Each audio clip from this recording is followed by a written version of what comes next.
каждого оружия трассы индивидуальные.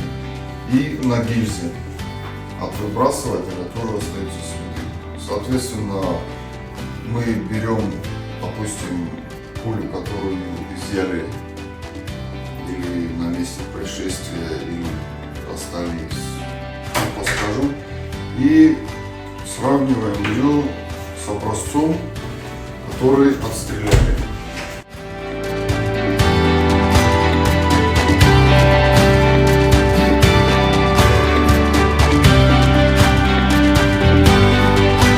Мне понравилось в целом все было познавательно. Хочу выразить огромную благодарность экспертам-криминалистам, которые провели нам познавательную экскурсию по лаборатории.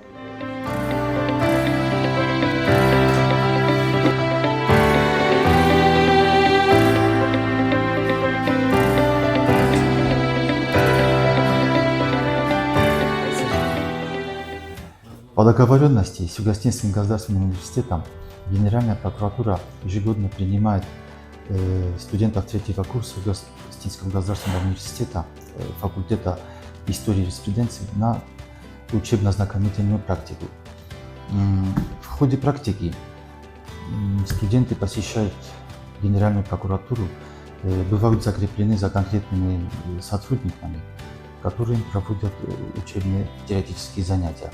Ознакомливаются с законом о прокуратуре, с Конституцией, с методами работы следственного органа и прокуратуры. Кроме того, экспертно-криминалистическим отделом в самой лаборатории проводятся учебные занятия. Это ознакомление с аппаратурой, оборудованием, методикой работы. Кроме того, методикой снятия и упаковки следов с места преступления, с места происшествия.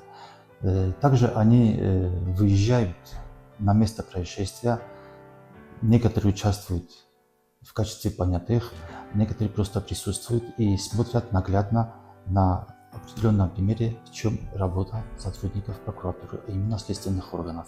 Бывают организованы теоретические занятия в Бюро судебно-медицинской экспертизы Министерства здравоохранения Республики Южная Осетия.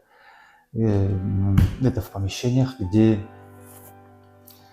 проводятся экспертизы и исследования трупов и живых лиц. Студенты третьего курса Юго-Остинского государственного университета факультета истории и юриспруденции ежегодно по окончании, разумеется, третьего курса направляются университетом на практику.